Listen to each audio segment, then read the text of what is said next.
But I want to get more about the treatment of Iranian Jews in Iran rather than these more theoretical issues or even Israel.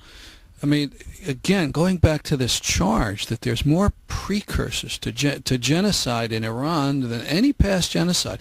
I mean, let's talk about Nazi Germany or in the 30s.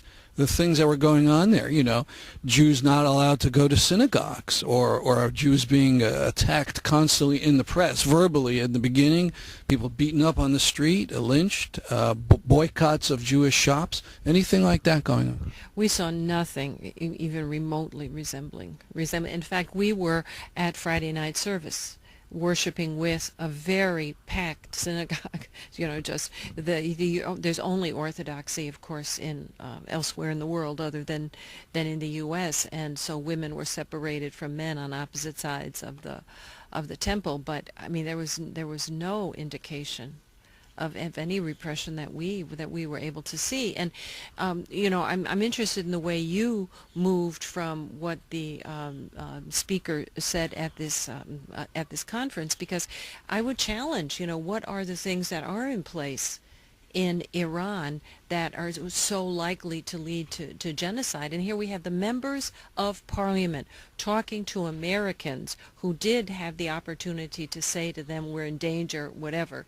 You know, and nothing like that. In fact, the opposite would say, whatever problems we have, we can resolve it. We can resolve them. Could it have been fake? Have they been so scared that they just gave you the government line? Well, if they were incredibly good actors, but I think that's not the case at all.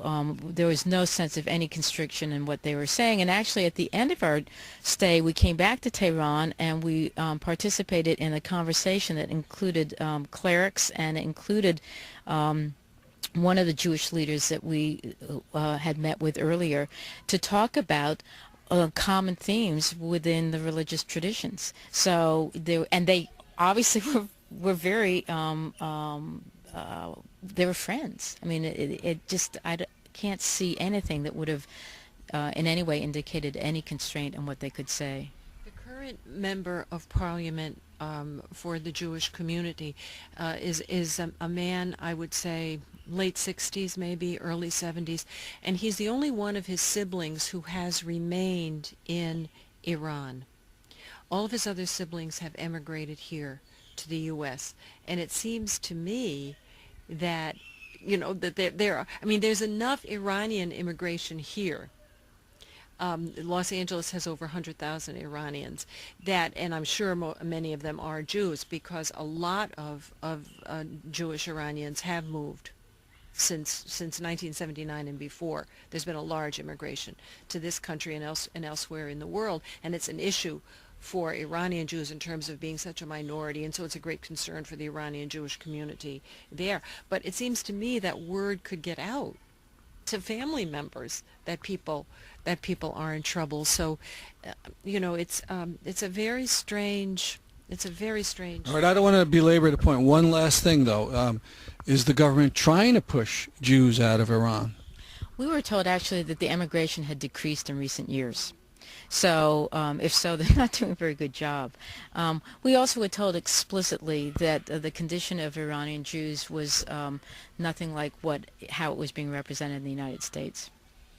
You know, I think something that's very important, and I don't want to necessarily move into the issue of religion right now, but Islam has a great respect for the other monotheist religions, a great respect for Judaism, inherent since its beginning, since the Prophet Muhammad, and also for Christians. So, you know, not that anything isn't possible, but the fact that the tradition and the clerics are very important in the government, it just seems very difficult to believe, especially given our experiences. Okay. The last thing I'd say is evidence of that. When we met with professors in Qom at a Center for Religious Studies, part of their curriculum is about Jewish studies.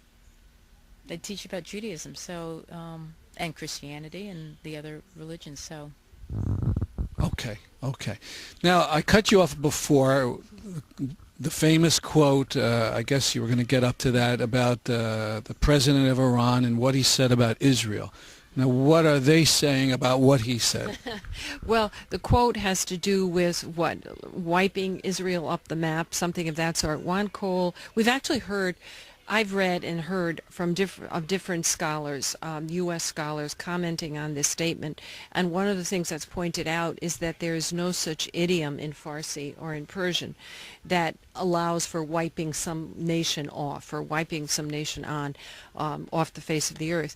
And what Juan Cole has said from University of Michigan is that what President Ahmadinejad actually said was something like and they almost never say Israel. They say the Jewish Zionists should disappear from the face of the earth out of their own collapse. In other words, there should be the collapse of the nation state, which is a pretty fierce statement, but it is different, to talk about an internal collapse rather than some outside force wiping the nation off the face of the earth is a very different kind of statement. And just learning more about Iran has made me think just in entirely different categories. You almost never pick up a newspaper without seeing President Ahmadinejad being referred to as the hardliner.